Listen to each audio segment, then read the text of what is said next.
He wasn't just a Johnny one note. And that's a problem for us, for me, frankly, because nobody quite knows how to understand him. They spend half their lives trying to figure out where to put him. You know, I call it, they have these riffs on where to put Wilder, and often they don't put him anywhere. They don't know what to do with him. He wrote in forms. He loved form. He wrote comedy, he wrote farce, and there's a difference between the two, and I can never keep it all straight, but I know it's there. He wrote sort of boulevard comedy. He wrote tragedy.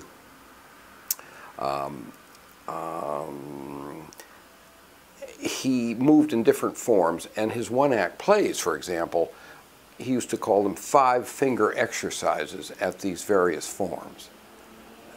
He liked to use musical metaphors because, in fact, he was a musician.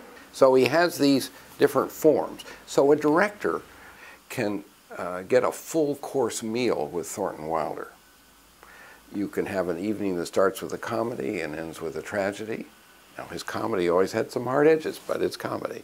A little farce like, you know, Queens of France.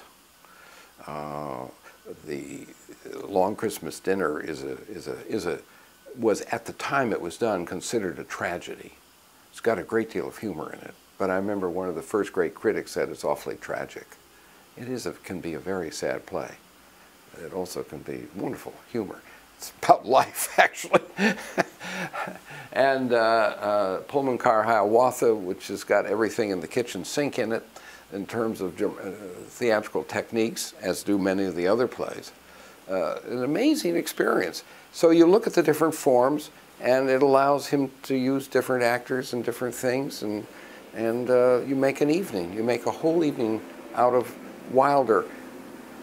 The many faces of Wilder as an artist, who was just impatiently trying things all the time.